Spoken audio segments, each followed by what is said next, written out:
close think you're safe from Facebook's privacy flaws if you are not a user? Think again. USA Today video. One of the creepiest things brought to light during Mark Zuckerberg's testimony on Capitol Hill this week was how Facebook can amass data to construct what are being referred to as shadow profiles of you, even if you've never opted in or joined the world's largest social network.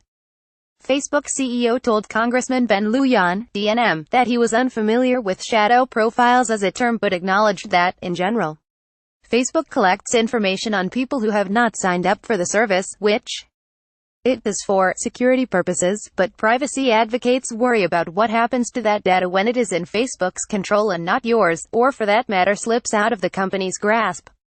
Facebook may have privacy tools and policies that members of the Facebook community can opt in or out of, assuming they can understand them, but it's a whole different deal if you're not on a social network that is getting the skinny on you anyway. One of the main ways the social network can gather details on someone who hasn't signed up occurs when someone you know who is on Facebook shares his or her phone contact list with the service, which they are encouraged to do so that they can more easily find their friends. At the very least, Facebook may discover your address, phone number and email this way, and, obviously also knows that you know the friend who revealed the contact list. Your friends may also tag you in photos and, wittingly or not, spill the beans on other details you might otherwise wish to keep private. A second way information typically is leaked to Facebook is through the websites you drop in on. Facebook's Online Help Center points to the fact that if you're logged out or don't have a Facebook account and visit a website with a like button or other social plugin, your browser may send Facebook a limited set of info. Because you're not logged into Facebook, you'll have fewer cookies, small data files, than someone who's logged in. Like other sites on the internet, we receive info about the web page you're visiting, the date and time and other browser-related info. We record this info to help us improve our products. During his testimony, Zuckerberg mentioned another of the reasons for collecting information on Facebook members who have logged out, to prevent the practice of scraping. That's where someone may extract information from user profiles, often through a reverse search, with a phone number or email address they already have. Though Facebook said this search feature could be useful in helping you find some people, perhaps a person with a common name shared by many others, the company also acknowledged abuse by malicious actors, and recently disabled the reverse lookup feature. More. Apple co-founder Steve Wozniak says he's left Facebook over data collection. More. After Facebook hearings, users want to know, who is protecting my data? More. Facebook's Mark Zuckerberg testifies, 6 things we learned, a bunch we didn't. Daniel Kahn Gilmore, a senior staff technologist at the American Civil Liberties Union, says Facebook may be using the data it collects from people not on the service for reasons it considers totally benign. And it may not use the data at all. But the suggestion is also that Facebook may not be great at protecting your information, a concern amplified by the social network's disclosure that 87 million Facebook users' information was improperly shared with political targeting firm Cambridge Analytica. Facebook's sheer size and reach across international borders only heightens the potential risk, even for those who have steered clear of the service. Some websites may also use an analytics tool called the Facebook Pixel, which can track activity when you're logged off. Facebook explains it this way: when someone visits your website and takes an action, such as completing a purchase, the Facebook Pixel is triggered and reports this action.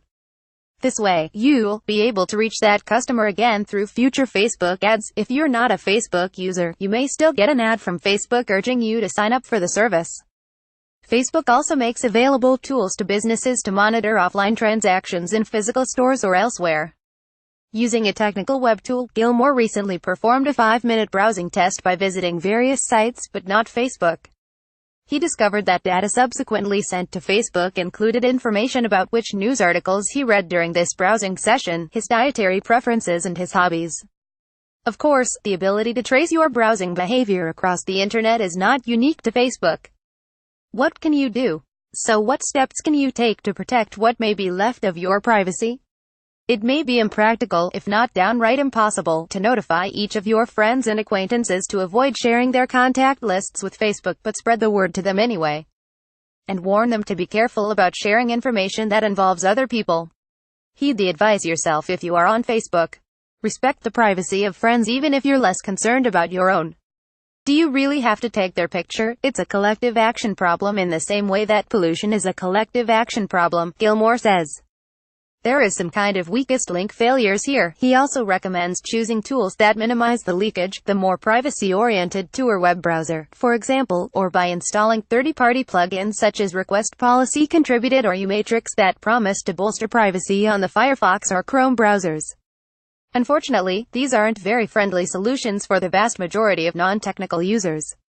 And even understanding how Facebook tracks non-users gets very complicated. Very quickly, the tracking of users and non-users by Facebook is extremely complex, and there is still a lot that is not known, says Mark Rodenberg, president of the Electronic Privacy Information Center.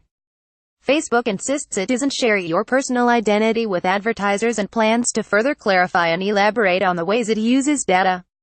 In the meantime, during her own interrogation of Zuckerberg this week, Rep. Kathy Castor, D. Florida, says the government should act because current laws have not evolved, and Congress has not adopted laws to address digital surveillance. Rodenberg agrees, concerns about privacy are not the reason to not use Facebook. It should be the reason to fix Facebook. Facebook CEO Mark Zuckerberg testifies before the House Energy and Commerce Committee on April 11, 2018. Photo, Jack Gruber, USA Today. Email, ebay@usatoday.com. Follow USA Today personal tech columnist at @edbig on Twitter. Rate or share this story. https://usat.ly/2qzkmkm